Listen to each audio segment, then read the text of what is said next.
সামুদ্রিকে চলছে মাছ শিকারে নিষেধাজ্ঞা। এতে পটুয়াখালীর বাজারে দেখা দিয়েছে সরবরাহ সংকট, চাহিদা বেড়েছে চাষের মাছের।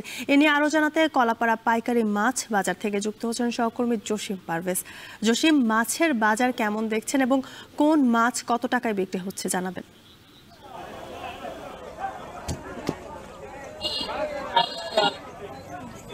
জ্যোতিকা, আসলে আপনি জানেন যে উপকূলীয় অঞ্চলে সকল নদ নদী এবং বঙ্গোপসাগরে কিন্তু মা ইলিশ সংরক্ষণ অভিযান চলছে।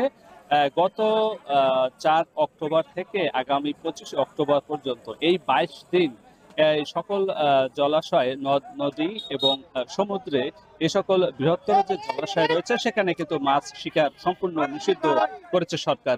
সে কারণেই কিন্তু সামুদ্রিক এবং নদ নদীর মাছের সরবরাহ নেই বললেই চলে, কেননা এখানে কোনো জেলেই মাছ শিকার করতে পারছেন না।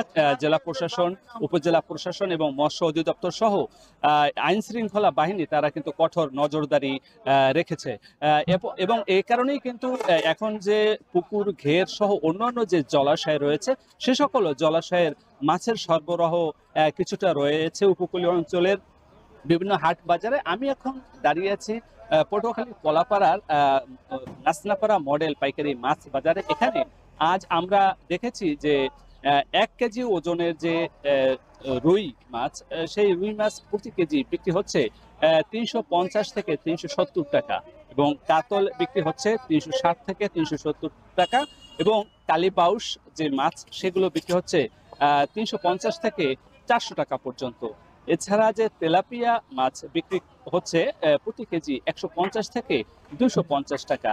এছাড়া যে নদ নদীতে মাছ শিকার বন্ধ থাকার পরও কিন্তু বিভিন্ন সোতা খাল এবং ছোট ছোট জলাশয়ে যে বড়শি দিয়ে জেলেরা মাছ শিকার করছে, সেখানে পোয়া মাছ শিকার করছেন এবং ফাইসা মাছ শিকার করছেন।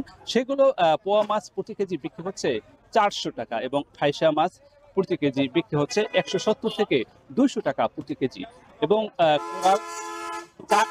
চাষ কোরাল বিক্রি হচ্ছে 650 থেকে 700 টাকা। এছাড়া যে শোল বিক্রি হচ্ছে 400 থেকে 500 টাকা প্রতি কেজি, এবং চিংড়ি, বিভিন্ন প্রকারের চিংড়ি রয়েছে, সে সকল চিংড়ি প্রতি কেজি বিক্রি হচ্ছে 500 থেকে 1000।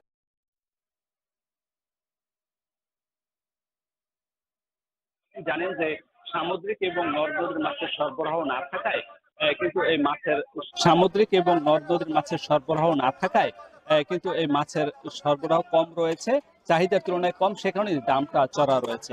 তো এখানকার ব্যবসায়ীদের সঙ্গে আমরা কথা বলেছি, তারা বলেছেন যে এখন কিন্তু যে মাছের সরবরাহ কম থাকায় কিন্তু ক্রেতাদের সংখ্যা বেশি থাকায় এই পাইকারি বাজারটিতে মাছের দামটা একটু চড়া রয়েছে, এবং বিক্রেতারা বলছে মাছের সরবরাহ কম থাকায় দামটা চড়া রয়েছে। এই ছিল আমার কাছে সবশেষ। পটুয়াখালী থেকে মাছের বাজারের খবর জানাতে যুক্ত ছিলেন সহকর্মী জসিম।